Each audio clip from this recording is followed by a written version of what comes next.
In the evening, the office fell into its usual silence. Most of the employees continued to tap away at their keyboards, finalizing reports and checking emails. One of his colleagues turned to him in surprise and remarked that all the work was already done. Chikun replied briefly that that was exactly why he was leaving.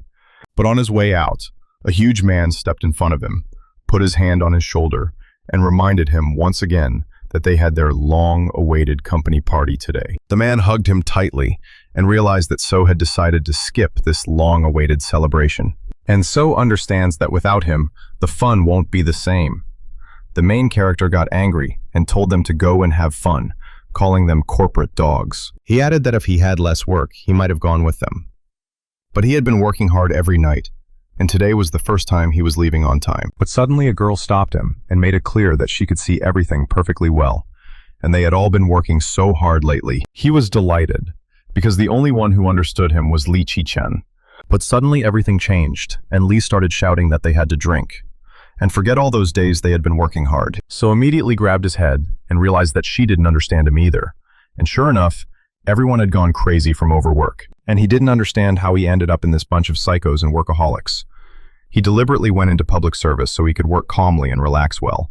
But before leaving, he saw that a man had come to them, and So remembered that it was the same visitor who had come earlier that day, and he looked like a bad guy.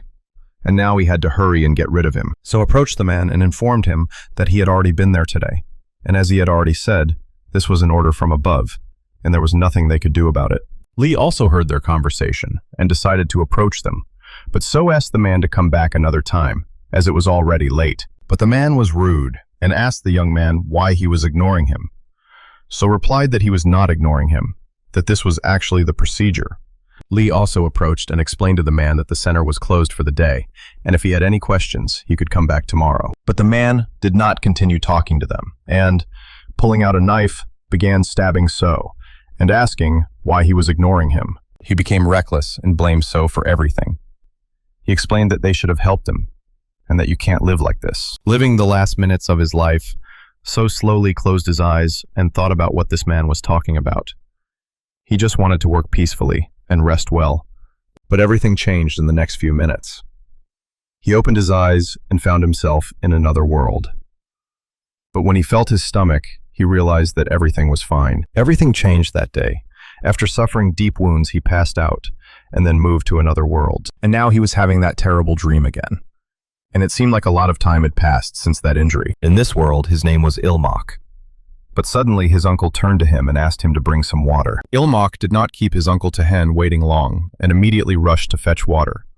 He remembered that exactly 1 year had passed since he was killed by that violent visitor. He was given a second chance at life and found himself in the body of another person, in the world of martial arts. Fortunately, thanks to Ilmok's memories, it was not difficult for the boy whose body he had entered to settle in. Besides, he worked as a servant in a tavern, and his motto from his past life was to work in moderation and rest in moderation, and he was perfect for this new job.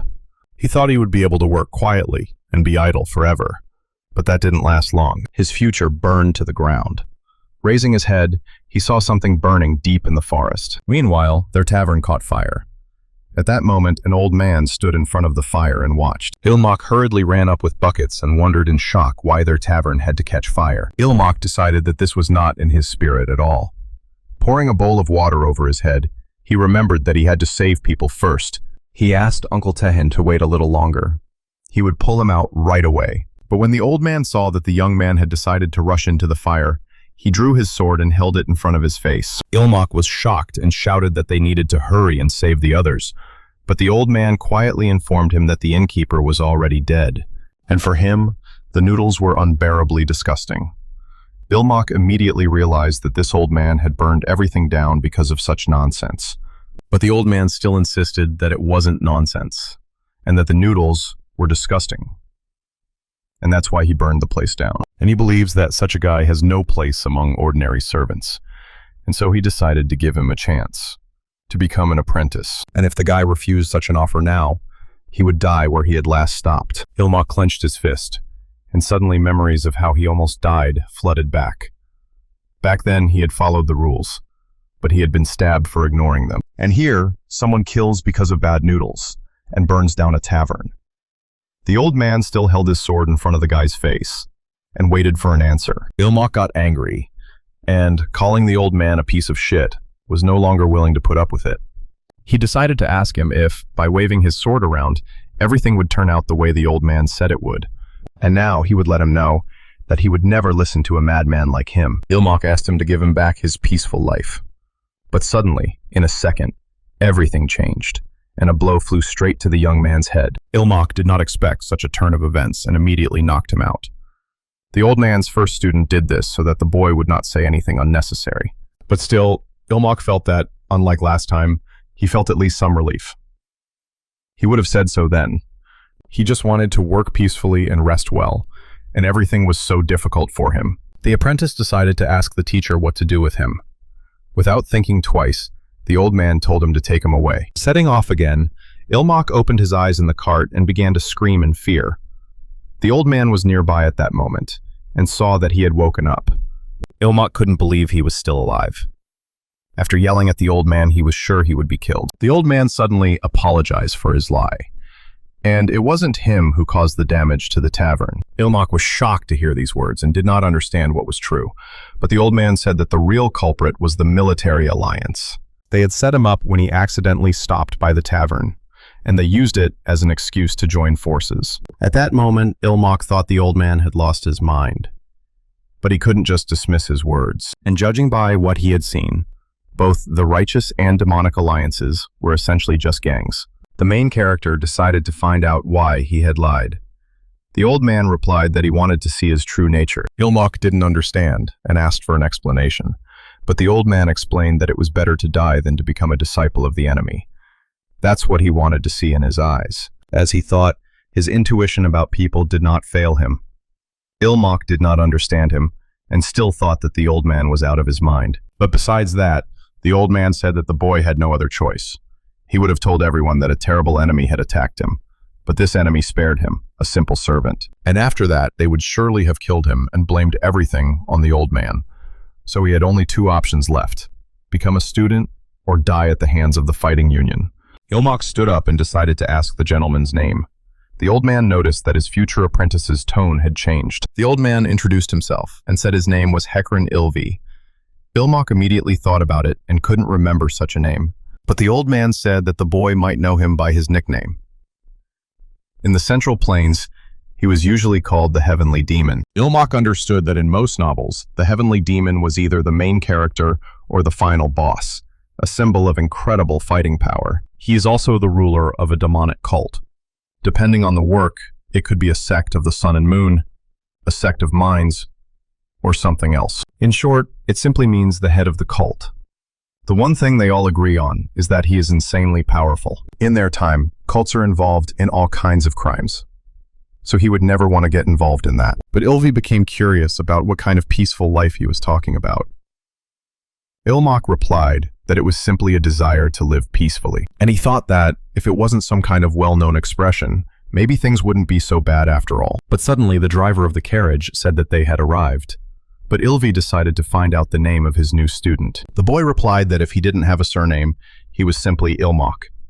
When he stepped outside, the boy was surprised that Ilvi had brought him to a sect. The disciples immediately greeted the Lord of all demons and asked him to grant them salvation. Ilmak was shocked, because the sect was larger than he had imagined. So this is what it's like to be the head of a cult. It was a little overwhelming, but a heavenly demon is a powerful warrior. Maybe it wouldn't be so bad after all. Ilvi showed him the place and said it was called the Pungam Pavilion. If the guy became his disciple, this estate would be his home, and he needs to stay here until he makes up his mind. He will deal with those who sent the assassins to the tavern personally and report back to him. After all, because of them, the boy had lost someone who was like a father to him. His emotional wounds must be very deep, and it doesn't even matter whether he becomes a disciple or not, and he swears by his name as a heavenly demon that he will help him. Ilmak immediately fell to his knees before his teacher and thanked him for his help. Ilvi was surprised and thought that the boy had already made up his mind. The boy replied that everything was correct and that it would be as his teacher had said, and he had no choice anyway. He would do everything in his power. Ilvi was delighted and said that the boy had made the right decision. However, he must take care of all the followers of their divine cult. and from today, he would assign an assistant to him. This child would teach him the customs of their cult. Ilmak understood everything and thanked the teacher. Ilmak had actually expected this from the cult. They really don't waste any time. And it seems that this girl is his assistant. The guy took a closer look and felt that she looked like a star, and such a girl would be doing his daily business. He slapped himself on the head and pulled himself together. Considering his past life, he was already over 30, and staring at a girl like that was simply unacceptable for him. The girl approached him and showed that she was pleased to meet the young master Ilmak. She introduced herself and said her name was Chin Han, and from that day on, she would serve him. Ilmak thought that he should have thought things through more carefully, but his body was 15, and the age difference wasn't that big. Hein apologized for bringing it up so soon after meeting him, but from this moment on, he had to start preparing for admission to Magwan. Ilmak didn't even know what Magwan was. She explained that it was a higher educational institution where only the most outstanding members of the cult were accepted at the age of 16. All the high-ranking officials of their cult were Magwan graduates. Moreover, he was a student of the Lord himself, and in order not to disgrace the heavenly demon, he must enter their ballroom. Ilmak realized that this did not sound very easy. Hen, as she heard from the young master, there was indeed little time. But there was no need to worry. Seeing how she changed her hairpin, he wondered and did not understand what it was. And where did this atmosphere suddenly come from? Hein said she would make the young master the strongest. By evening, Hein made sure that he did everything correctly and shouted the words she told him to say. Ilmak was tired and could no longer shout the words he was supposed to say. But Hein watched everything and said that his voice was too quiet and that he should repeat it again. Ilmak did push-ups with weights on his back and repeated that the appearance of the heavenly demon was the conquest of 10,000 demons. Hen watched and corrected his mistakes, telling him to straighten his arms, but Ilmak couldn't bear the weight and fell to the ground. Seeing this, Hein immediately asked what he was doing and told him to get up immediately. The guy was exhausted and replied that he couldn't do it. But Hein believed that no one was holding a knife to his throat, so he should get up. However, the main character thought differently and felt that a knife was indeed at his throat. Hein said that he himself had chosen the divine cult. The main character didn't really think so. Hyena lifted him up and asked him to grit his teeth and endure. Ilmak raised his eyes from exhaustion and believed that everyone in the demonic cult was just a fanatic. Han hugged him and thought that, in fact, young Master Ilmak's training today had far exceeded the limits of what a normal person was capable of. His body had never known martial arts. The very fact that he was able to go so far proved that his body was blessed by the heavens. And the heavenly demon recognized such talent. How could she not revere the heavenly demon now? It was simply the conquest of 10,000 demons. By nightfall, Ilmak woke up and did not understand where he was. He remembered that he had been training with Heian. Lifting his head, he saw that Heian was behind him, healing his back with her techniques. He was startled and jumped out of bed, pressing himself against the corner. Hein remained with her hands raised, not expecting this. Heian explained that while the young master was resting, she performed the Chunggang Hill procedure. This is a healing technique in which pressure points are filled with internal energy, and that's not all. She asked the young master to lie back down on his stomach. Ilmak began to consider her a damn instructor, and he didn't need such a Chungangal. She just wanted to patch him up quickly so she could chase him around like a dog again. He'd had enough of this crap in his past life. He started yelling that he wasn't going to live like this. She was obliged to give him a break at least once every half sijin, and no matter what she said, he would defend his right to rest. But Hein replied that such a request was denied, and he was 15 years old now. There was only a year left before the entrance exam to Magwan, and they had no time for rest. Ilmak was surprised that things would continue this way. He thought he would die of exhaustion. But Heian informed him that he was not the type to break down from such things, and if that happened, she would gladly follow him in death. Even as a spirit, she would continue to serve him. Ilmak began to think of her as a fan. He wanted her to stop talking so calmly about being buried with him, pretending to be devoted. But strangely enough, her words gave him an idea. He was nervous, but it seemed he had no other choice. Ilmak decided that it was pointless to argue, and since he had to live like this, he might as well just give up on everything. Heian didn't understand what he meant by those words. Ilmak explained that he was saying he would disgrace his teacher for the rest of his life, and then simply die. And it became interesting to see what she would do with it. But Hein decided to ask him if he would regret it. Ilmok confidently replied that he would. And of course, it would ruin her reputation if she had such a worthless student, but that was clearly not his problem. Hein wondered why he thought she would just stand by and watch. Ilmok believed that nothing would come of it anyway, and she would have no choice but to kill him. Hein immediately leaped into the air and jumped across the room, grabbing him by the throat and replying that she would do just that. And if he dared to cast a shadow on the name of the heavenly demon, she would personally destroy him. Those who did not know the truth might consider her a heretic, but she did not care, because she would gladly give her life for him. Ilmok smiled and thought that the teacher had sent a heretic to him. Hein wouldn't let him talk like that, and punched him in the chest. Ilmok thought that the bold move was the right decision, and if you think about it, they had assigned him not just a heretic, but one who was ready to kill him. And his only advantage was his status as a student of the heavenly demon. He believed that this would discredit the legacy of the great teacher, and yet she was going to cover up the matter at the cost of his life. And to use this to his advantage, he had to act out a drama. What was the teacher thinking? He can see now that the fanatic has taken the bait. Ilmok decided to say that he hadn't said he wouldn't train. He only needed two things. The first condition would be a 15-minute break every hour of training. The second would be a guaranteed 7 hours of sleep. Hein decided to find out if that would be enough for him. The boy replied that it was quite enough, and if she provided that, he would train hard. After all, he didn't want to be a burden to his teacher. Hein understood everything, and he said he would train hard, and he should keep his word. And now she would finish by pressing on his pressure points. He should lie on his stomach. Ilmok already thought that he shouldn't have pushed so hard.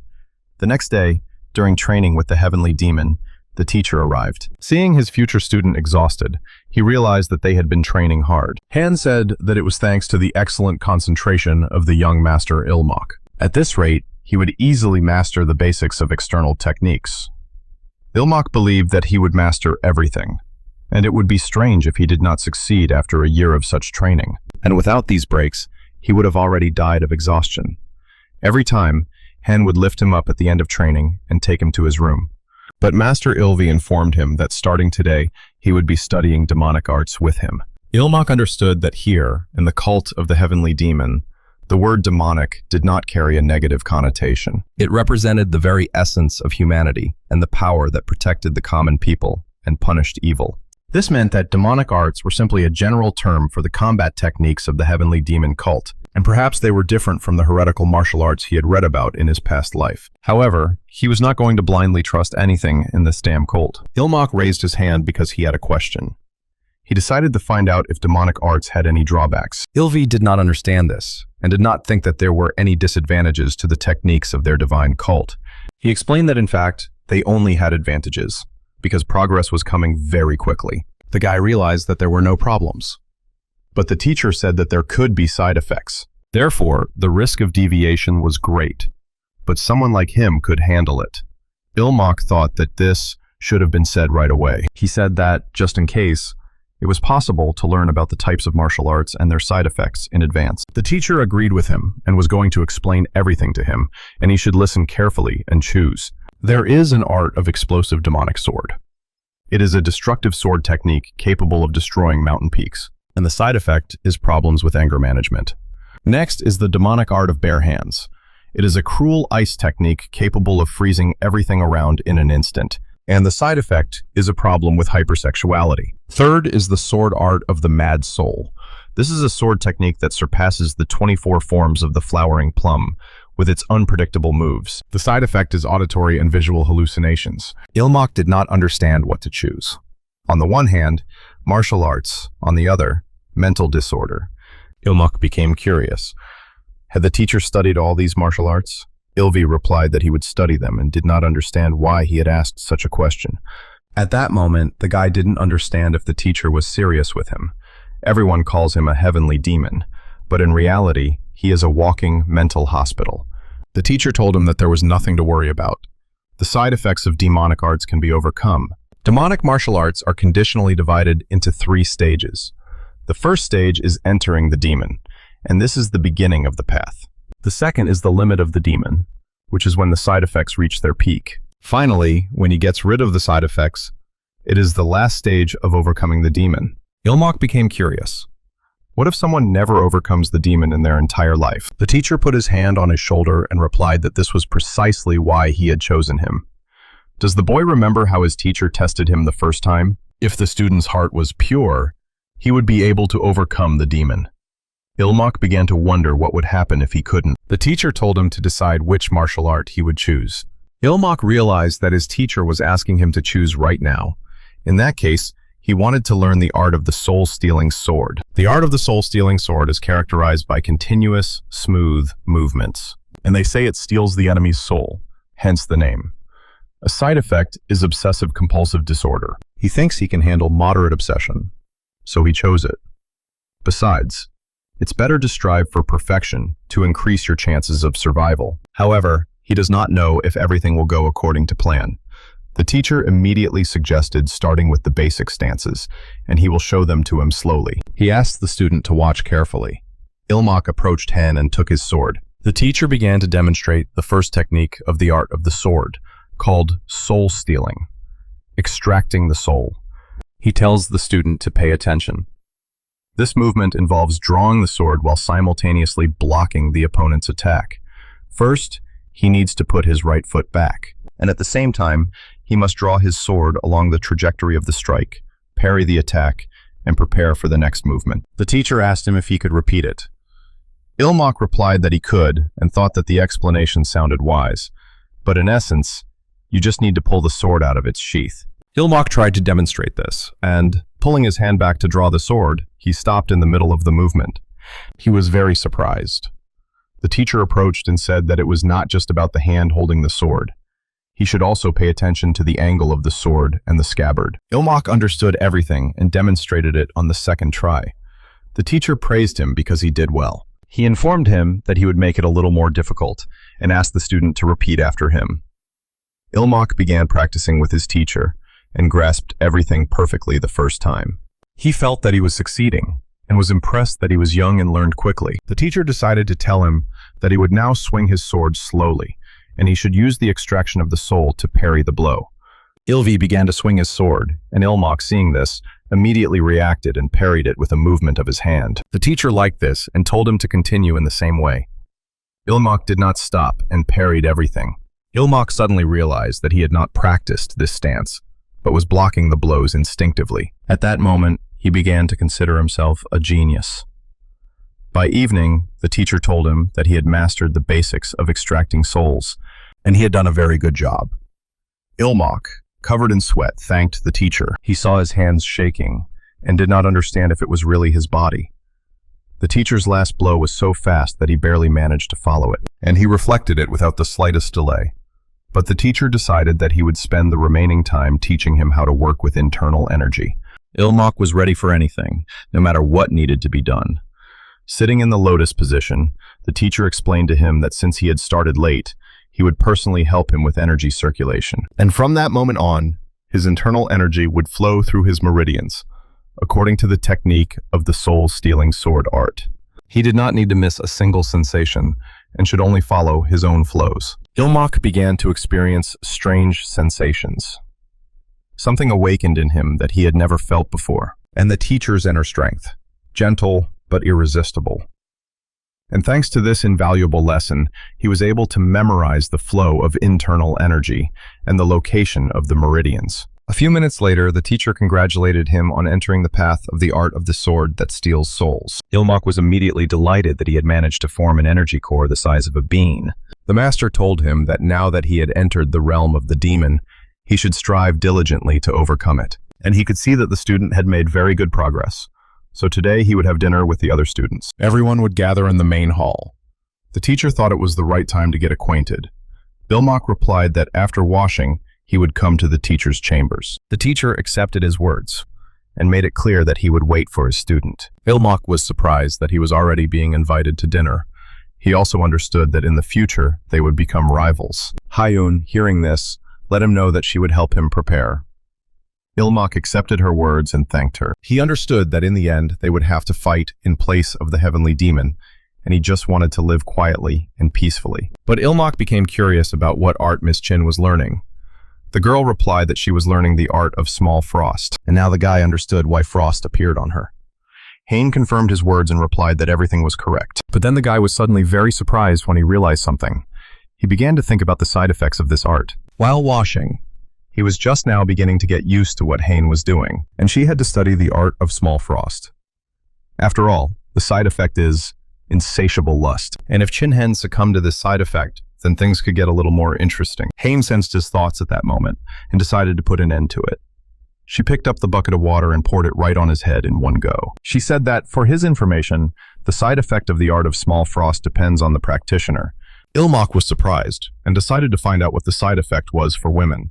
Han said that women, or men with strong yin energy, become more sharp-minded. They begin to think much more calmly than before. Ilmak was surprised and wanted to know if there was anything else.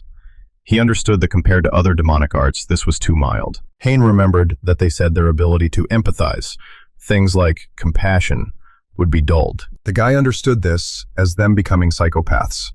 But in the end, this martial art was created to punish heretics. And fortunately, it was not a side effect, but a secondary effect.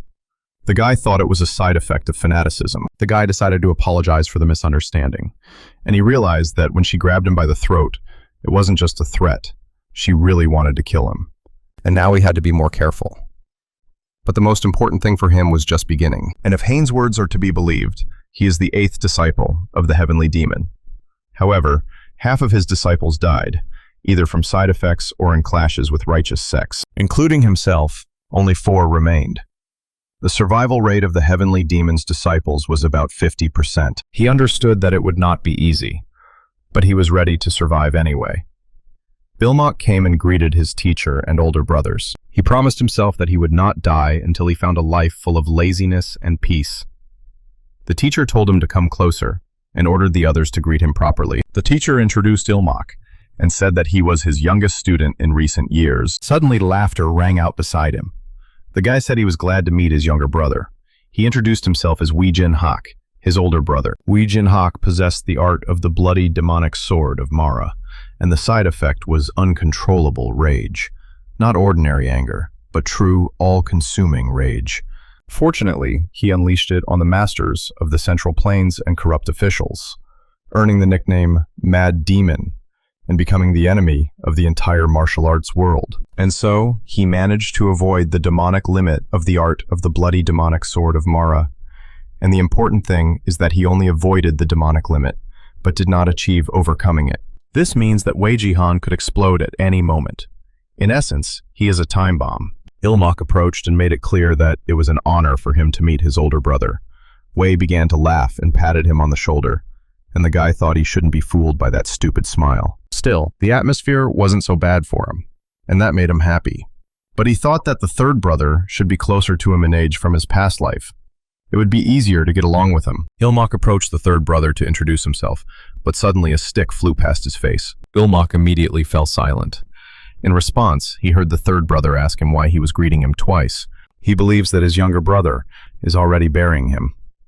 The third brother's martial art is So Fan Pen, 14 shadow strikes. He has a fast, silent sword technique designed for killing, and the name speaks for itself. For him, the side effect is negative perception. In other words, paranoia. So Wang Pen has already reached the limit of a demon, and that means he's done for. And Ilmak himself doesn't yet understand why he's done for, so said that the younger one greeted him twice, and he's probably already reading his last rites. So put a stick to his head and decided to find out why it was not possible to greet him once. Ilmak thought that if he hadn't greeted him, he would have gone crazy because of that too. And now he doesn't know what excuse to come up with. And no matter what he said, this guy would still take offense. But suddenly one of the brothers grabbed the stick and said he was a joker. He believed that hunger had made the third brother too suspicious. He gave him new sticks to eat with. So understood his mistake and apologized. But one of the brothers did not understand why he should apologize. Ilmak immediately said that it was his own fault for not knowing the etiquette, and he sincerely apologized. So told him not to worry about it and denied his words. Ilmak thought that everyone here was crazy. Could there really be normal warriors? And that must be his older brother, Chongri Chu. And perhaps he considered him the most reasonable person here. His older brother Chu told him that now was not the time to hesitate. He told him to greet him first. and he introduced him to his fourth brother. But Chu suddenly started laughing and pretending that his fourth brother was saying something. Ilmok looked at him like he was an idiot and didn't understand who he was talking to. After all, his fourth brother had died in battle with the righteous sex. And suddenly he remembered something. He remembered that Chongri Chu's martial art was a sword that drove souls mad. Chu suddenly decided to ask his younger brother why he was just standing there. Ilmok realized that its side effect was hallucinations and voices. In a word, schizophrenia. Chu began to order his younger brother to greet his fourth brother, but suddenly Vi started laughing and said that the sixth brother had missed the fourth brother since childhood. Chu apologized and dismissed the fact that he had made another mistake. He let his younger brother know that everything was fine. The teacher couldn't help himself and said that it was touching to see such brotherly care. Ilmok just didn't understand if this dinner would go smoothly. Sitting down at the table, he began to feel like he was starving. He had skipped dinner and thought there would be a whole banquet here. And since it was a gathering, maybe they would at least feed him. Suddenly, the teacher decided to ask his sons how things were going. V replied that he shouldn't worry. Everything was calm in the area he had inspected. Ilmok was angry and wished they would eat for heaven's sake. Didn't they know that even a dog is not disturbed while eating? And why were they talking about work again at dinner? Vi saw that their youngest didn't understand what they were talking about, and he would have to participate in it anyway, so he would explain it to him. Ilmok replied to the teacher that he would listen to him carefully, as if he had a choice not to sit with them at the same table. The teacher said that, in their cult, the heavenly demon and his disciples periodically conduct inspections. During the last one, when the teacher stopped by a tavern he liked, he happened to be there. For his safety, the teacher had to return to the cult ahead of schedule. And so in order to hear the reports of the disciples who had completed the inspection and to introduce him to his elder brothers, the teacher arranged this meeting. So he will say that everything is clear, and that's all. The teacher became curious about what their youngest thought. Ilmok didn't understand what the teacher meant. The teacher wanted him to hear his opinion on what they had just discussed, and what he thought about how their cult cared for the common people. And as an outsider, he was interested in his fresh perspective, and maybe he had suggestions on how to improve it. Ilmok noticed that what he had expected was beginning to happen. His older brothers, like everyone else here, had only one brain between them, and for the sake of power, they would not hesitate to draw their swords. But he was now Ilmok, not So Chi-hoon. Let them fight among themselves as much as they wanted. He didn't care. Meanwhile, he would simply enjoy life and live for his own pleasure. And of course, people like Chin Hen won't let that happen. So from today, he needs to completely disappear from their radar. But the worst thing is that he has no interest in the position of cult leader. No intrigue. In other words, he will become a perpetual middle manager. And for that, it's better to appear slightly dim-witted. Not too smart, not too outstanding. And he's just too eager a newbie, full of enthusiasm. Not that he's untalented, but he's always missing something. And he works hard, but rarely succeeds. He puts in a lot of effort, but the results are negligible. Thus, he will become what they call a high achiever and a failure. And fortunately, he has the perfect answer for this role. And that is the tedious system of evading responsibility. Ilmok decided that, first of all, a strict reporting system needed to be introduced, and standardized report forms. And he realized that this was the only and unique Korean bureaucracy. The bosses check the reports, and the subordinates just follow orders. That way, the older brothers won't have to run around doing things themselves. Secondly, the work needed to be divided into highly specialized tasks. But periodically, students would be rotated between regions and departments. Otherwise, if they stay in one place for too long, corruption will begin. And thanks to the rotation of positions and regions, they will not allow students to collude with local authorities. And if they have a clear reporting structure, the transfer of cases will not be a problem. In this case, rotation will not create any difficulties at all. These two measures complement each other perfectly. In short, it is a perfect system. But suddenly, he paused and did not understand the point of it. Separate departments and endless reports are the root of all irresponsibility. Work will stall while reports crawl through the system. And reports coming down from above will only become an excuse to shift blame. And then there's department rotation, who will explain all the details when transferring cases. He thinks that he can just study the old reports and everything will be fine. But it's even good if his predecessor leaves anything at all. It's time to put this naive newbie in his place and show him how reality differs from fantasy. And what happens when enthusiasm runs ahead of common sense.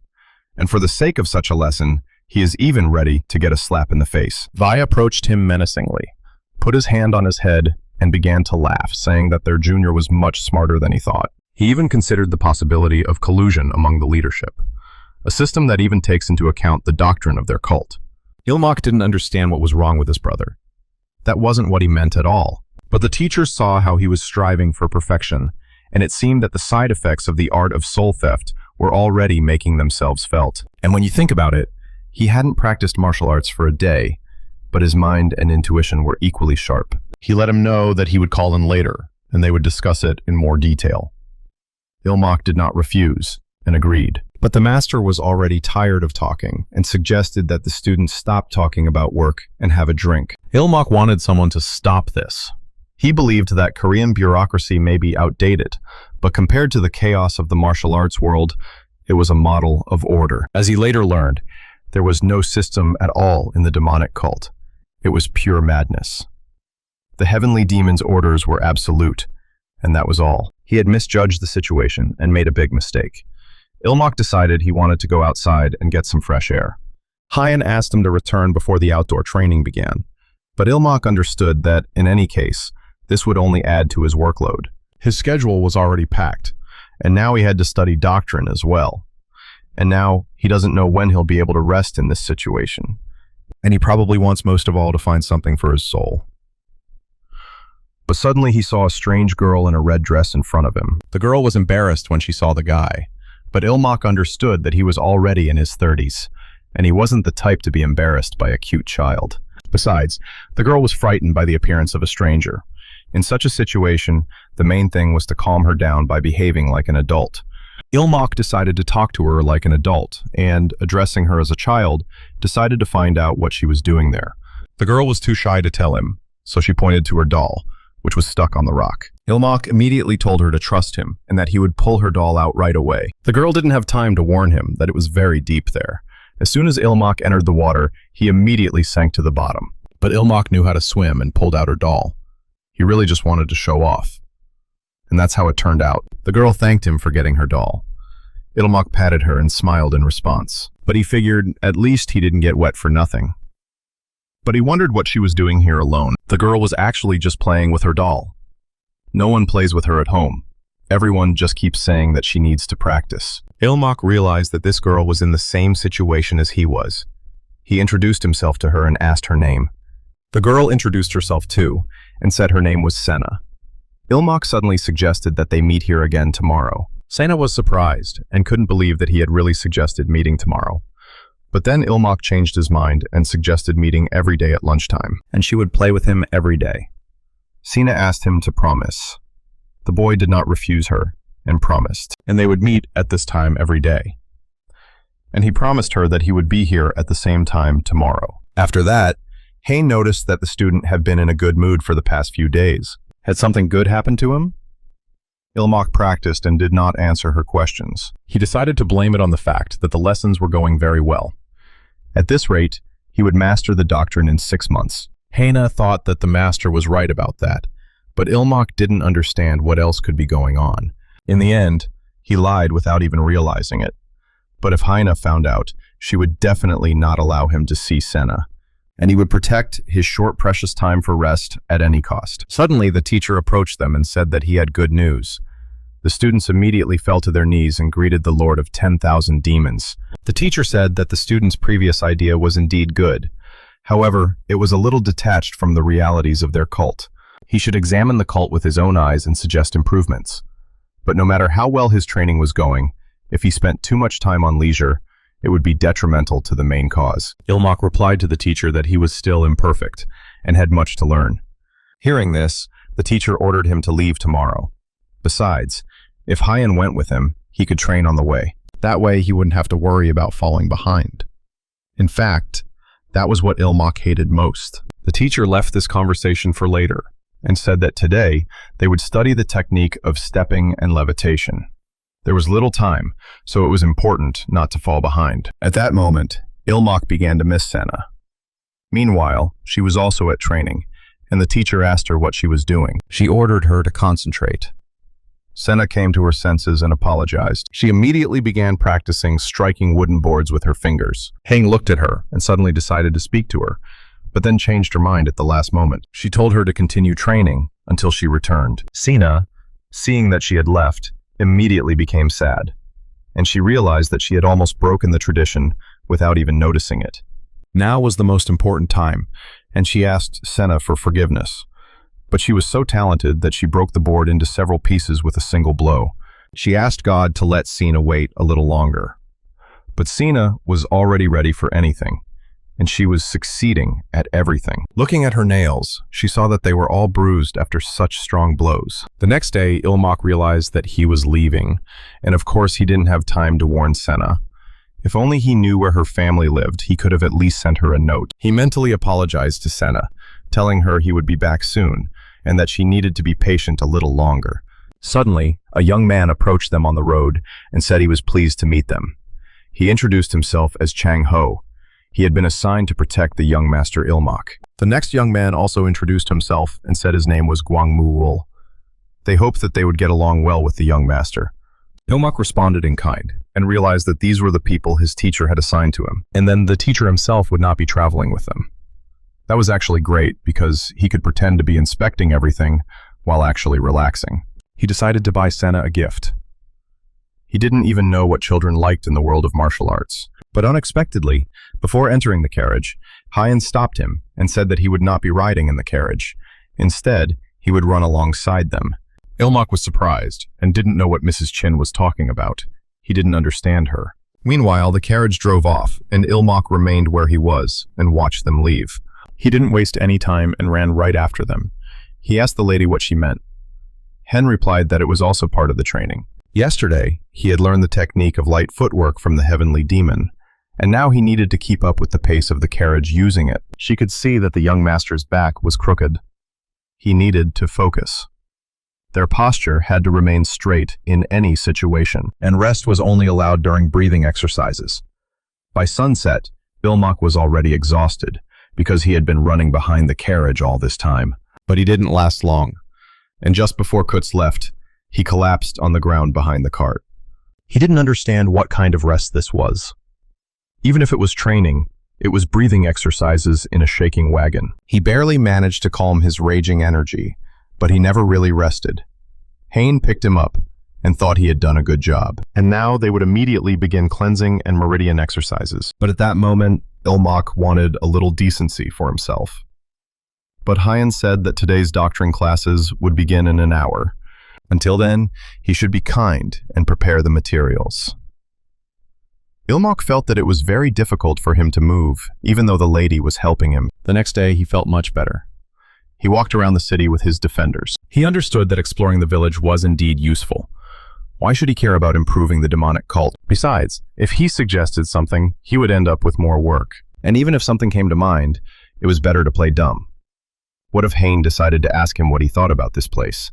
The main character thinks it's a pretty peaceful village, and he doesn't know what the local followers mainly do. Hein replied that they usually subdue bandits or marauders, but since they are located near headquarters, there are almost no bandits here. Therefore, they assist ordinary people with minor issues and spread the teachings. Ilmak understood everything and sat down to rest, but Hein said that tomorrow they would act according to schedule. The guy didn't understand what schedule she was talking about.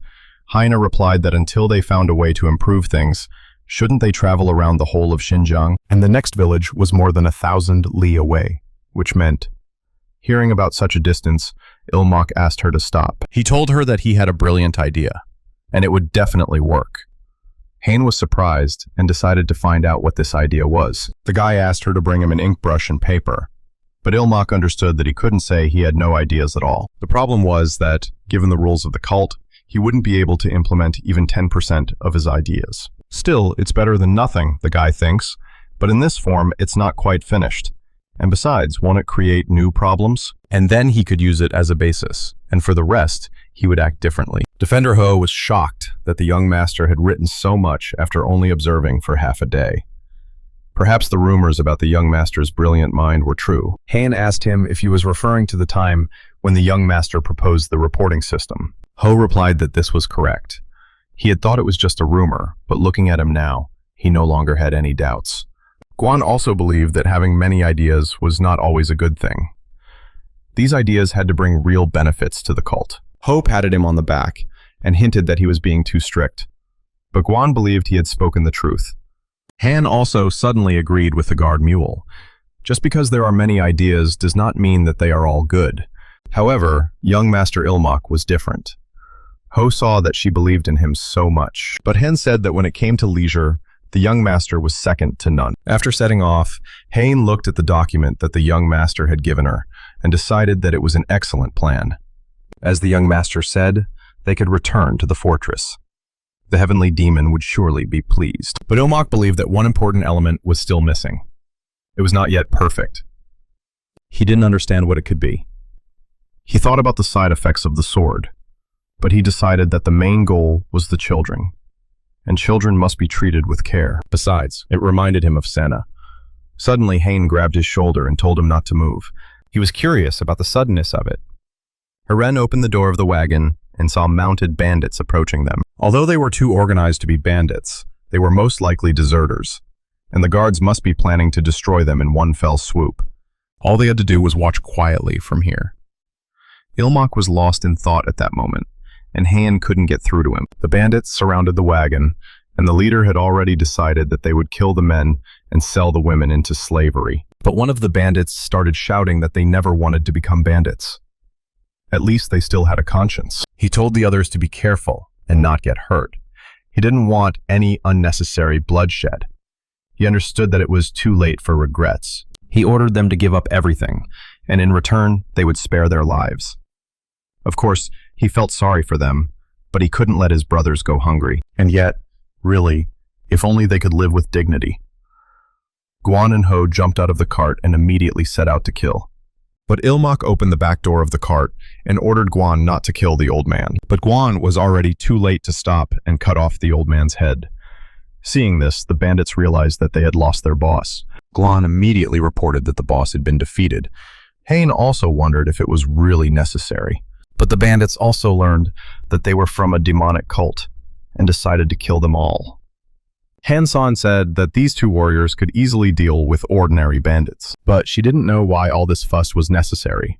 However, Ilmok told him to just be quiet and watch. Guan did not stop there and continued to attack the bandits. He knocked out the leader with his fist. Ilmok believed that these people would be the final touch to his plan. By evening, the bandit boss was lying next to a tree and realized that the guard had pressed on his pressure points. His body would not move. Ilmok approached him and, calling him Han Jen, asked if he had regained consciousness. Jen was surprised and decided to ask the guy how he knew his name. But Ilmok replied that it wasn't difficult to find out. They told him everything. All he had to do was ask. Jen couldn't believe that people had just told him everything, but Ilmok told him that his people were fond of beautiful women and food, and from what he had heard, he had a tragic fate. A boy younger than him had received a higher rank than him thanks to his connections, and he gives him advice as his senior, while Jen is accused of embezzlement. He barely escapes execution with his people and ends up in the lands of a demonic cult, and even if he tried to join them, he would be rejected as a former military man. Gina decided to find out what the guy was up to. Ilmok decided to find out how he felt about serving the demonic cult. He may not look like it, but he is a disciple of the heavenly demon, and he was perfect for the task he had in mind. If he obeyed, he would wipe away his crimes and help him officially join the cult. And aren't these his people? Risking their lives for him? And doesn't he prefer to work alongside them, without shame? But Jen decided to find out what the guy saw in him, since he was making such an offer. Wasn't he afraid of being betrayed? Ilmok replied that to get to know a person, you need to look at those who follow him. And his people may be fools, but that is precisely why he doubts that they would follow a real villain. Jen understood that he was once again indebted to his brothers. And now all the pieces of the puzzle were in place. And to tell the truth, his idea was not something grandiose. It was simply to open a school, and the efforts of the demonic cult had reduced the number of bandits. But because of this, the children had fewer opportunities to experience the mercy of the cult. As a result, their faith weakened. The school was created to fix this. The children would go to school and naturally learn literacy and doctrine. Step by step, This would not only expand the cult's influence, but also create a system for raising new followers. The teacher looked at it and thought it was brilliant. It was a flawless plan, worthy of the side effect of his sword. But Ilmok understood that this was not a side effect. But suddenly the teacher became curious and asked what this part was, pointing his finger. And according to his report, was it really just teaching? But Ilmok interrupted the teacher and replied that everything was correct. His plan had another feature. They would also teach martial arts at the school. Martial arts presented as daily exercise. The teacher saw that the student was proposing to teach children demonic arts. Of course, they could cope with the side effects of demonic arts. However, if their hearts are not pure, this will only increase unnecessary suffering. But Ilhan believed that these were not demonic arts. What the children would learn were the basics of martial arts and external techniques. The teacher realized that the student was suggesting selecting the most gifted among them and teaching them demonic arts. The student confirmed his words, and it would not be a big deal if they did not master the demonic arts in the end. And even if it was only the basics, the difference between those who knew martial arts and those who did not was enormous. And children trained in martial arts would undoubtedly become the backbone of the sect. The deserters they recruited on the way here would help them with that. They are proficient in army martial arts. They are slower, but without side effects. They already wanted to join the sect. So with their help, teaching the basics will go smoothly. In addition, they are ideal for teaching children. They can be sent to regions where there is no suitable person for the role of academy head. The teacher praised the student for his hard work. He made a significant contribution, and so he would allow him to name the academy himself. But did he already have any ideas about this? Ilmok understood that he had borrowed the idea for the academy from the modern world. A place where they not only teach martial arts and physical training, but also build character. Something similar is now gaining popularity abroad, including in the United States. He wants children to grow up big and strong, so he wants to call it Taegon Dojang. And this is a Taekwondo academy. By nightfall, Ilmok arrived at his room and lay down on the sofa to rest. Hein turned to the young master and told him that she had canceled today's classes. But wouldn't he at least like to wash up before going to bed? Ilmok asked if they could skip it today. The master himself said that he had done a great job, so they would skip it today. Han left him to rest and wished him a good night's sleep. Ilmok realized that the business trip was over, and tomorrow he would finally see Senna. He wondered if she was upset that he had disappeared without saying a word. After all, he had bought her a gift for a reason. He hoped she would calm down quickly, but suddenly, Ilmok raised his head and saw a huge man in front of him who looked like his brother. Ilmok decided to find out what had brought him here at such a late hour. But he didn't know why his third older brother was here, so replied that he had a whole pack following him, in case he accidentally killed someone. He wanted to meet him without their knowledge. Ilmok understood that these were not guards, but chain dogs. So heard that the master was so proud of his younger brother. And the reporting system. Taegon Dojang would never have thought of that in his life. Ilmok thought that his brother had come here because he was jealous, so said that he kept thinking about the difference between them. The apprentice believed that if things continued this way, he would cut off his head as soon as he didn't like something. But So was insolent, and immediately took the box from his younger brother's hands. Ilmok understood that his third brother was an insecure type, so opened the gift and realized that he and his brother were completely different, and it seemed that he was getting involved with some girl. And, after all, who wouldn't like such a smart guy as his younger brother? Not like his third brother, who was old, worn out, and good for nothing. And someone like him has nothing left to do but die. But suddenly he changed and decided he had to kill everyone. Ilmok jumped up and began to deny his words. And the third brother, the person he respects most after the master, shouldn't talk like that, so was surprised that his younger brother respected him second only to the master. Ilmok confirmed that the master was first and his older brother was second. He is actually an insignificant person and is not even sure that he is worthy of entering the Hall of Demonic Arts. And for someone like him, the third eldest brother is a true role model, and he considers his older brother to be his role model. And the one for whom this hairpin is intended is just an acquaintance. And even she says that people like his older brother are very popular now. Ilmok decided to borrow Senna's name for a short time. So didn't believe him and thought that the younger brother was mocking him. Ilmok replied that the master had said something similar. Maybe you can't tell by looking at him, but the master constantly scolds him, and every time he says the same thing, that he should follow the example of his third older brother and everything. And aren't his 14 blows without a shadow the best killing technique in the world? He bragged about how his third brother had calmed him down. So began to believe it all and check if it was true. Ilmak suddenly thought that he had said something wrong. At that moment, flies were flying around the room, and so cut them with a swing of his sword. Ilmak was shocked and stared with his mouth open. So said that this was the first of 14 shadowless strikes. He told his younger brother to think about his older brother's sword and hone his skills. Before leaving, he said that it had been a pleasant evening with his younger brother, and now he would visit him often. Ilmak thought he should change his clothes. His underwear was soaked through. The next day, Ilmak told the girl that after lunch, he would go for a walk. He knew that today he would finally see Senna again. He had hardly slept because of his third brother, so today he would shower her with attention. But suddenly Hein asked him to wait a moment.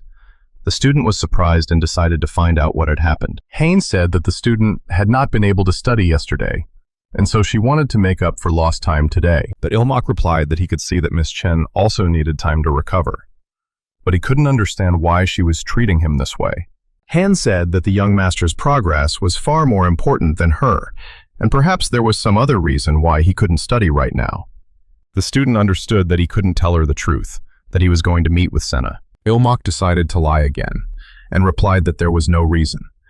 He was just afraid that he would feel sleepy after eating. Upon hearing these words, Hein immediately ran to prepare everything for the lesson.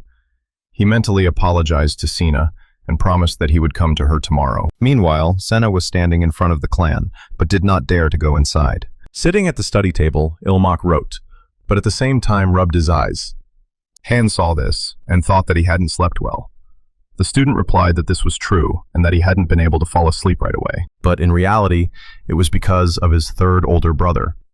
But she didn't need to know that. Suddenly, Ilmak got up and decided to get some fresh air. But Han decided to wait for him in the room. The student thought that the third older brother would now come to him every night, and he hadn't been getting any sleep lately. But he became curious about what So was doing at night. But he would have to resolve this issue somehow. Right now, he would rather just lie on the grass with Senna than deal with all this. Suddenly, he opened the door and Senna was standing in front of him. He opened his eyes, and, seeing her, didn't know what she was doing there. He couldn't remember her always having red hair. Sina greeted him, but Ilmak immediately decided to figure out how she knew he was here. And how could she be out so late? Her mother would scold her. But Senna took him by the hand and decided to find out why he had abandoned her.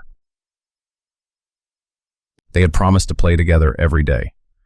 Ilmak apologized and replied that there was a good reason for it. Hen heard strange voices and decided to listen, but Ilmak decided to tell her how it all happened. But Senna stopped him and said that he was not to blame for anything.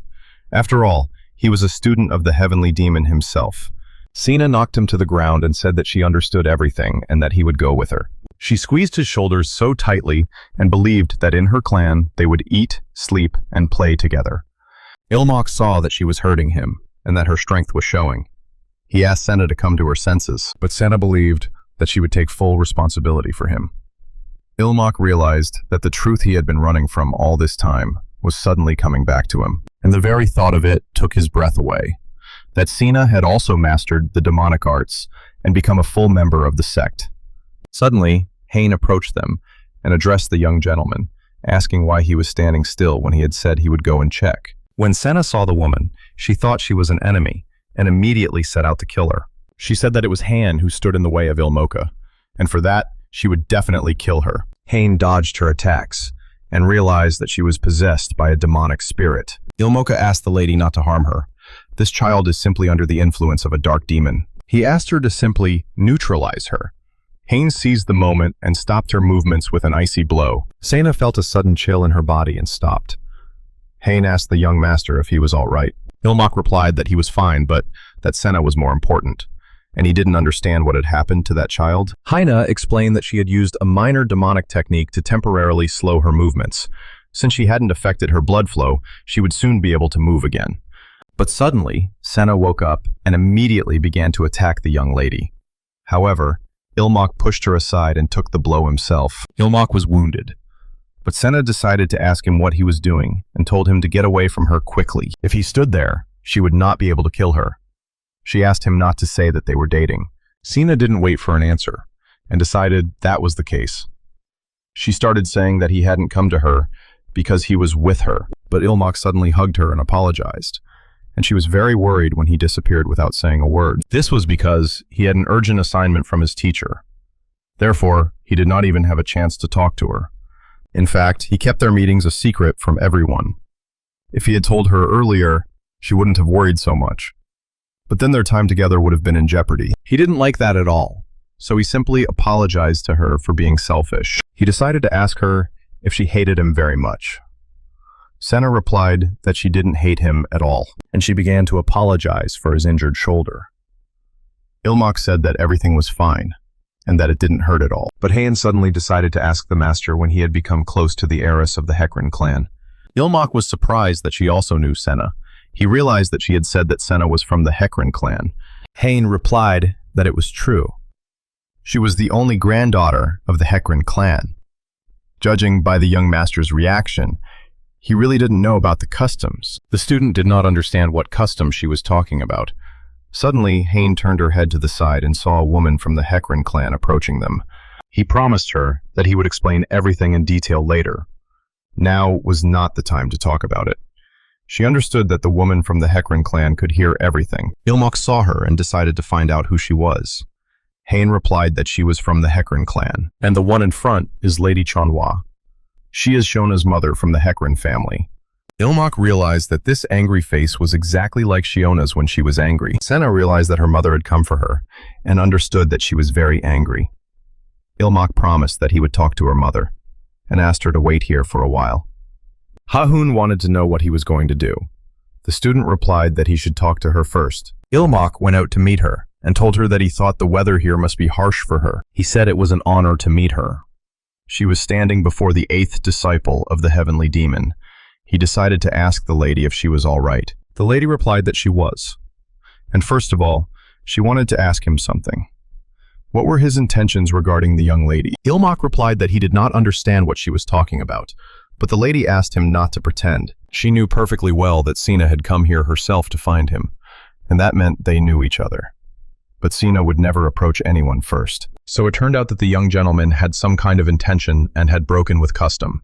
Ilmak understood that the lady meant that he had lured Senna with some kind of intention. In fact, they had just met by chance and become friends. The lady did not believe his words, and let him know it with her gaze. Ilmak insisted, and said that he didn't care whether she believed him or not, but it was the truth. And what kind of custom was it that had caused such a commotion? The lady opened her fan and replied that she thought he had a mentor. Hadn't she told him? Hen apologized, and said it was her fault. But Ilmak stopped her and made it clear that he was focused only on preparing for Madogwan. All his classes were devoted to the entrance exam. But if it wasn't too much trouble, perhaps the lady could explain it to him. But suddenly Ilmak turned around and saw that Sena had left the house. She was standing in front of the door. The lady immediately said that it was difficult to talk about this with Sena around. Could they talk in private? Entering the house with hot tea, Ilmak decided to find out if she would tell him everything.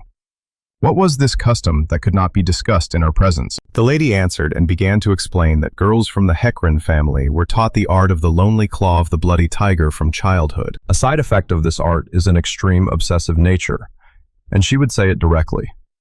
The custom forbids any contact until the child becomes attached to an object. Ilmak understood that the lady was afraid that Senna might harm others, but the lady realized that if that were the only issue, the custom would not be necessary. And the world is not so simple. It is natural to become attached to people, but people get hurt, get sick, and eventually die. No attachment can last forever. And for a member of a divine sect, these risks are even higher, if the one to whom they are attached dies. In the past, outsiders even tried to take advantage of this weakness. By directing their obsession towards someone, or threatening that person, they tried to control the Hecarim family from the shadows. In the end, it was all for the sake of protecting Siona, and that is why they must observe the custom. Such are the arguments of Lady Chionhua. Ilmak clenched his fists and couldn't say anything in response. But the lady saw that he understood and decided to leave. She hopes that there is no need for farewells. But Ilmak couldn't help himself and decided to ask her if she was done with her excuses. The lady was surprised and turned around to ask him what he had just said. He must have gotten nervous and misspoke. If he apologized right away, she would pretend she hadn't heard anything. But Ilmok stood his ground and asked her again if she was done making excuses for mocking Senna. She was forcing her to practice demonic arts, using custom as an excuse. But she was denying her maternal love for the same reason. He stood up and asked if she had given him a choice. And did she know what Senna wanted for herself? And as her parent, didn't she understand what she was forcing her to sacrifice? The lady replied that he was a newcomer who had just arrived in this sect.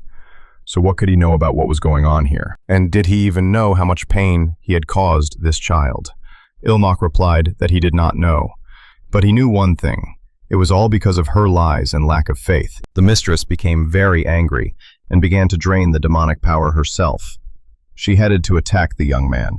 She wanted to kill him, but Hein, anticipating this, stood up to defend him.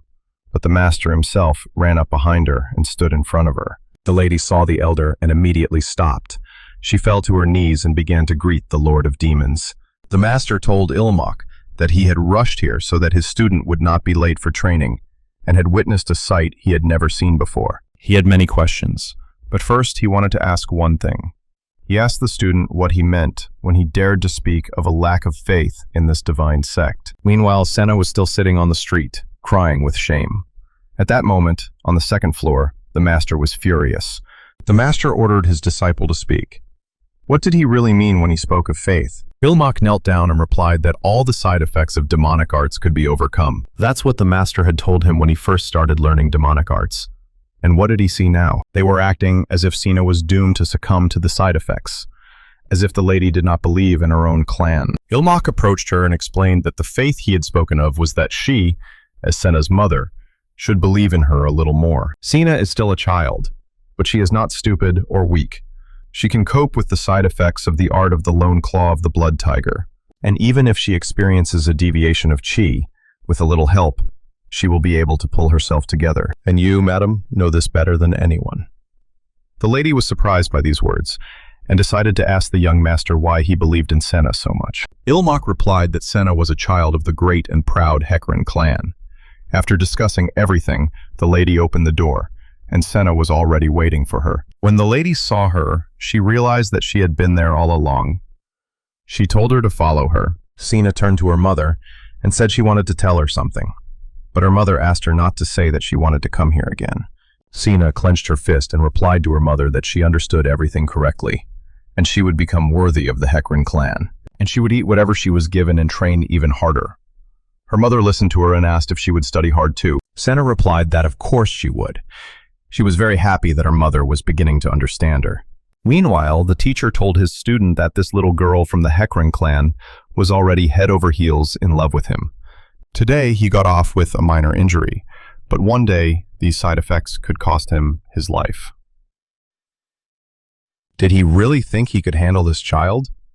Ilmok replied that Senna would never do that to him. Moreover, even if it did, he would endure it. The teacher saw his attitude and let him do as he saw fit. The teacher was very pleased to have such an impressive young man. He had come up with such a profound plan that even he himself had not thought of before. And if everything went smoothly, the HEIR clan would become their loyal ally. And the day would come when Ilmoka would no longer be called simply a disciple of the heavenly demon. A few days after training, Ilmoka asked her to take a short break. He understood that, fortunately, there had been no more problems with the HEIR clan since that day.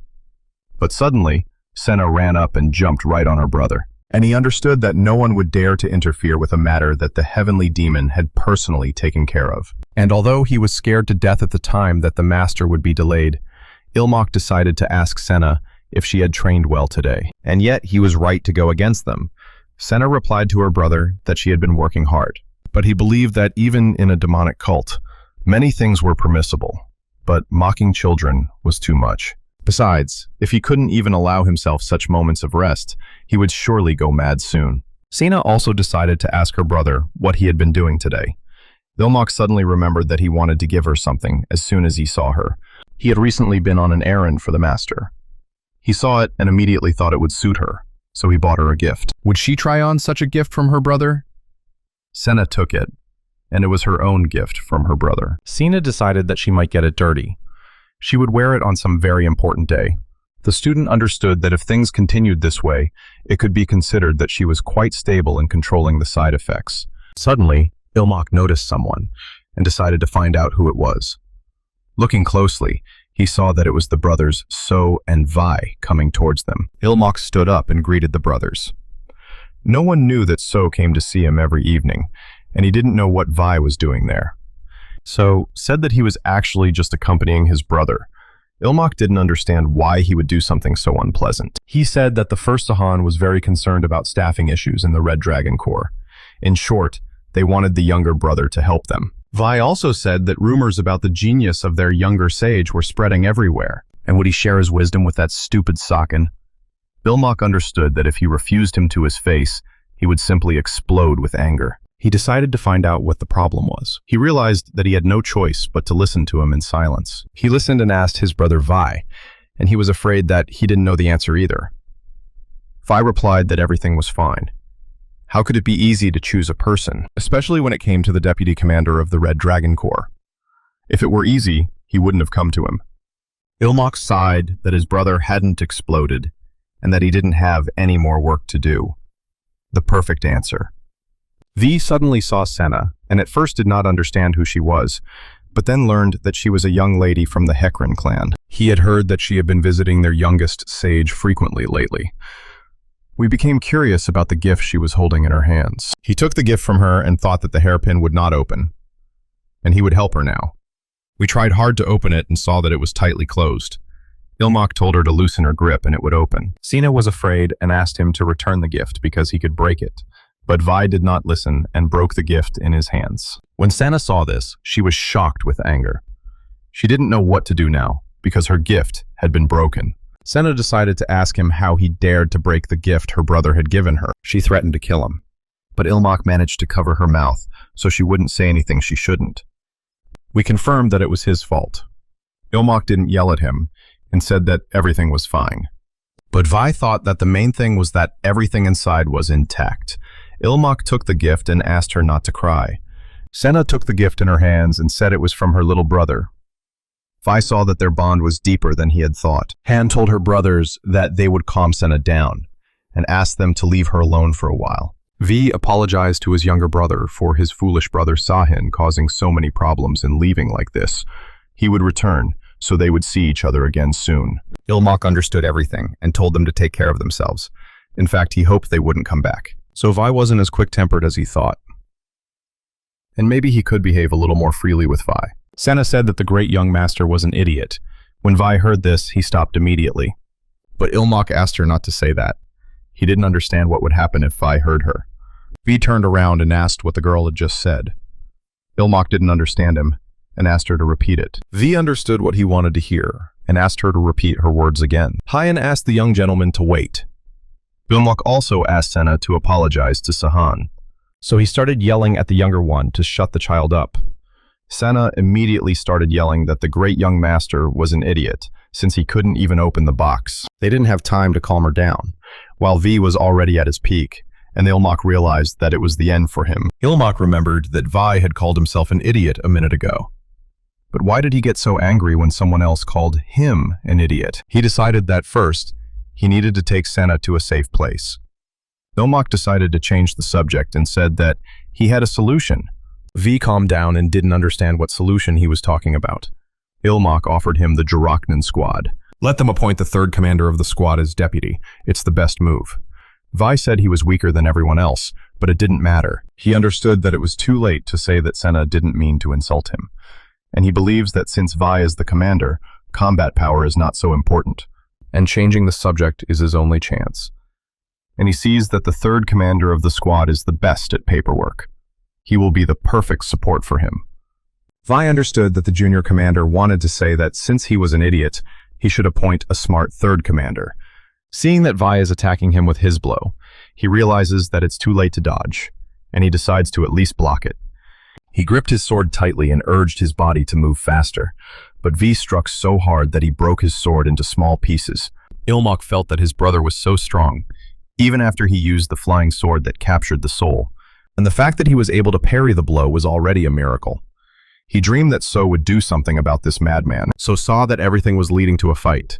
decided to stand up for his younger brother and stopped Vi. But Vi managed to dodge the blow, then immediately used his fists and hit So. So begged Sahan to pull himself together. We couldn't come to his senses, but he managed to stop him at a distance. Nothing could stop Vi now. He was bloodthirsty and ready to destroy everything in his path. So understood that this was madness. But he had no choice but to try to stop him. During the struggle, an explosion occurred after the collision. Ilmok was also in the smoke and suddenly felt someone grab his shoulder. Turning around, he saw that it was Han. She asked him if he was okay. Ilmok replied that he was fine and began to ask where Senna was. Han said that she had pressed her pressure points and knocked her out. She decided that she would also join the fight.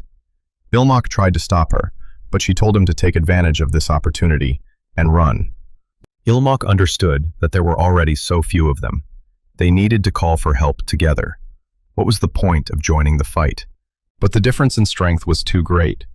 If he ran away alone, he might survive.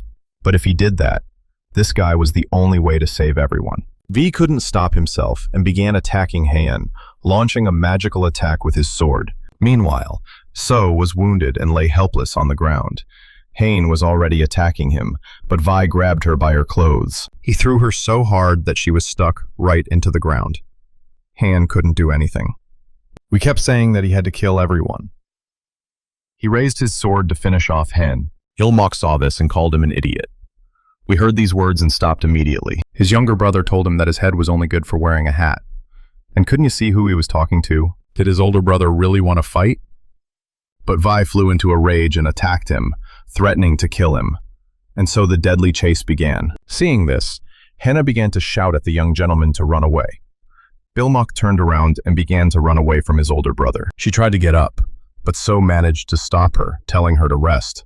He would protect his younger brother. Meanwhile, Ilmok ran away without even looking back. He understood that if he just waited for help, everyone would die. He had to call the others urgently. Only there would they all survive. But strangely enough, Ilmok kicked a stone and fell to the ground. At that moment, Vi was just about to attack. He was just lucky that he fell and saved his life. Ilmok felt his brother approaching him. But V was not afraid, and he was already standing over him with his sword. But So managed to run up and put his sword up to block his older brother's attack, saving his younger brother from him. So decided to find out what the plan was. Ilmok replied that they should all run away from him. He himself began to run away, while So held back his older brother. He understood that those who were nearby were the first to come running, and that made the third brother's burden a little easier. But it was still not enough to calm him down, without the master. Vi began to yell at the top of his voice in anger, and Ilmok decided to distract him. By that time, the other guys had run up to stop him and took everything upon themselves. But Vi was ready to finish them off and tried to do so. They started calling him an idiot and dodging his attacks. Ilmok ran a long distance and asked his brother why the hell he was picking on the wrong people. Or did Vi's brother decide to show off his stupidity? Vi turned his attention back to his younger brother and heard all his words. Ilmok saw that Vi was distracted by him. And now, while the others were holding back those who were rushing at him, they would escape. But Vi was tired of all these words and decided to swing his sword right at his younger brother. Ilmok was surprised that his older brother had simply thrown his sword at him. This was not part of the plan. The forest began to glow from such powerful energy. So was shocked when he saw this. But Ilmok simply closed his eyes and held his hands in front of him. When he opened his eyes, he saw the teacher in front of him, who ordered everyone to retreat. They did their best, and then he would deal with him himself. But Vi saw no one in front of him except his younger brother.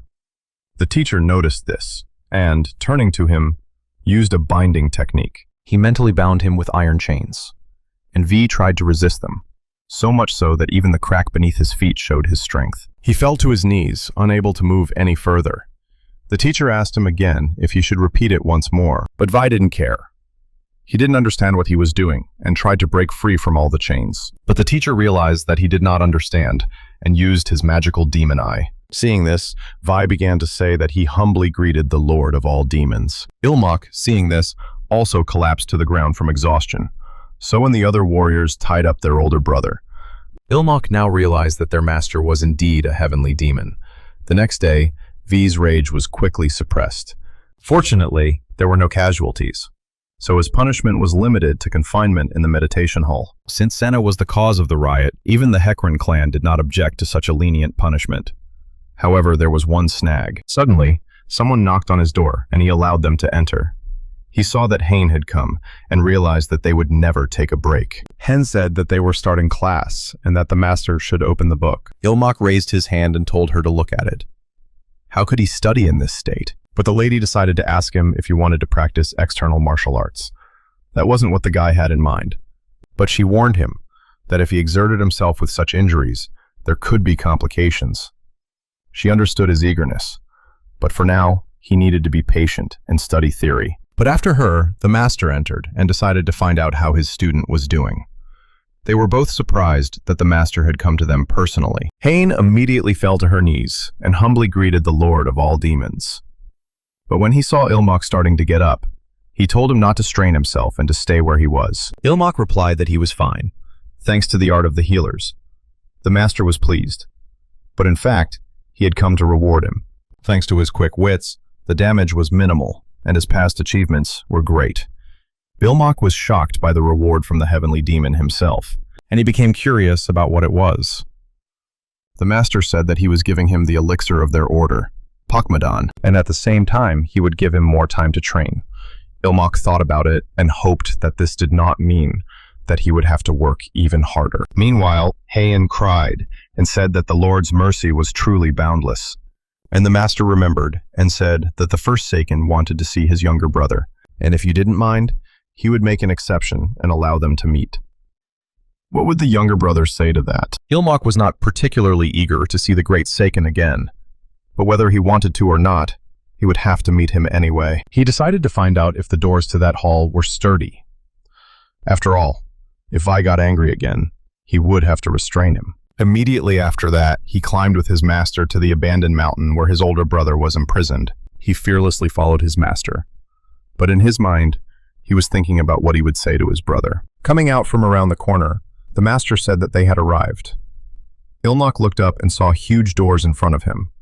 The master decided to step aside so they could talk quietly, but the apprentice asked him to wait. He was actually uncomfortable being alone with him.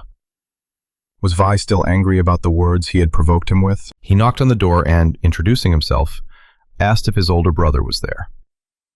Ilmak didn't know what to do, and thought about just leaving things as they were. But most of his wounds had already healed, and as soon as he noticed even the slightest hint of what had happened last time, he would immediately run to the master for help. V suddenly started laughing, and said that his younger brother had done a great job today. Hearing this, Ilmak thought that V was calmer than he had thought. We began to say that, in fact, he had called him to apologize. And now he understood why the younger man had said that. And thanks to him, the damage was minimal. It really was the best decision. And fortunately, he realized that the younger man was not as foolish as his Saken. He apologized for getting him into trouble because of his temper. Ilmak knelt down and decided to find out if V remembered how he had recommended the third commander of the detachment for the position of deputy. Vi was surprised and replied that he remembered. The younger brother explained that he had not said it to humiliate him. And does his brother know where the expression, "the more the better," came from?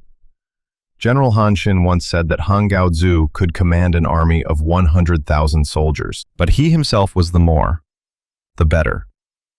Gaozu then asked why he served under him. Han Xin replied that His Majesty was not a warrior, but one who commanded generals like himself. Or take the kingdom of Shuhan. Even though Chu Liang was a brilliant strategist, their true ruler was Liu Bei. History clearly demonstrates this. The most important thing for a leader is not strategy, but the ability to win people's trust and to put them in positions where they will be most useful. That is why he recommended the third commander of the detachment. With his ability to resolve issues, all minor problems will disappear on their own. Then Saken will be able to focus on the duties of a true leader. After all, he is destined to one day lead the demonic cult. And now he asks Vi not to dwell on this. Instead, it would be better to devote himself entirely to training, as such focus would bring even greater success. Suddenly, the master approached his student and told him to stop, saying that it was time for them to go. Ilmak actually added these flattering words so that he wouldn't pester him again, like so. He hoped he hadn't angered him with this. Suddenly, the master praised his disciple. Ilmak thought that the master praised him for making a good excuse. But Vi was actually even angrier, and his power was visible through the huge doors. He just wanted to kill this man. And he remembered that it was his younger brother who had insulted him, calling him an idiot. And he would kill anyone who dared to look down on him and burn this unjust world to the ground. In fact, advice given at the right moment can change everything. And for V, that moment had come. He overcame Gekma and almost reached the stage of Talma. He poured out all his rage in a wild outburst of anger. And now he was reminded that there were more important things to do. It was as if the gears had fallen into place. And these coincidences cleared Vichenhawk's mind, making it as clear as a mirror, and he directed it toward Talma. He understood that gathering talents and placing them correctly was his best decision, and he realized that his younger brother had to grow up quickly. One day, he would become his strategist. The next day, Ilmok was already training on the grounds of his sect, but in the dark of night, his enemies discussed the news. Someone had heard rumors about the younger disciple of the heavenly demon. The man in the mask decided to clarify. Is this the one who proposed this strange system? He also proposed to found some kind of academy, and he is actually a strange guy. And they also say that he greatly influenced V's breakthrough to Talma, that very disciple.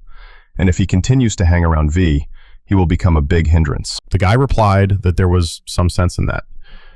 They didn't know what to do next, whether to just sit or take action. The chief thought about it and suggested treating him the same way as those who were already dead, and that would be more than enough. By evening, Ilmok met with his guards and said that it was an honor for him to see them again. But the guards said that on the orders of the Lord of 10,000 Demons and the head of the Guard Institute, they had been assigned to escort the young master. Ilmok understood that after his older brother's commotion, there was nothing he could do. The guards introduced themselves.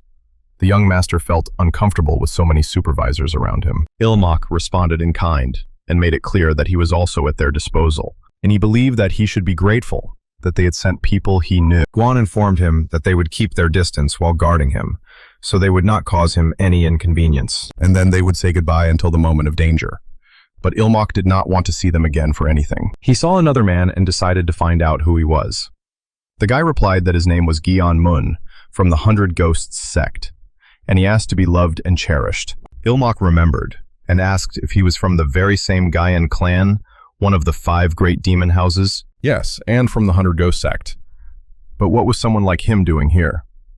Mun replied that he had studied at the academy in the same class as Han, and since his classmate was injured and unable to fulfill her duties, he reported this to the head of the sect, who graciously allowed him to come to her aid. Ilmok replied that Ms. Chin alone would be enough, but okay, he agreed and was counting on him. He thought that no one had thought to ask his opinion, and since he had the approval of the sect leader, he thought he would just watch for now. Han informed the young man that she did not need his help, so he could return. Even in her condition, she could serve the young master without any problems. Moon replied that she could barely stand on her feet, so how could he say such a thing? But Hain made it clear to him that it was none of his business, and he shouldn't meddle. Ilmok was surprised and didn't understand what was wrong with her. It was the first time he had seen Hain be so openly rude to someone. Moon made up his mind and told her not to be stubborn. If she felt weak, was she even training properly? After all, she hadn't changed at all since they studied at the academy.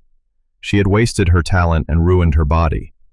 Was this the great goal she had talked about before? Han got angry and told him to shut up. She would take care of him herself, so Moon should just relax. And why was he looking down on her now? Moon scratched the back of his head and replied that he wasn't looking down on her, but he believed that behaving this way meant being a burden to the young master. And if she continued to serve him, what would others say about him? Everyone would point fingers and whisper that there was something wrong with this master, since his servant looked like that. Ilmok got angry and told him to shut up. Did he really mean to say that Mrs. Chin was not developing herself by serving him? Moon replied that he didn't mean that. He only said it because he felt sorry for Han in the role of a servant, and he apologized.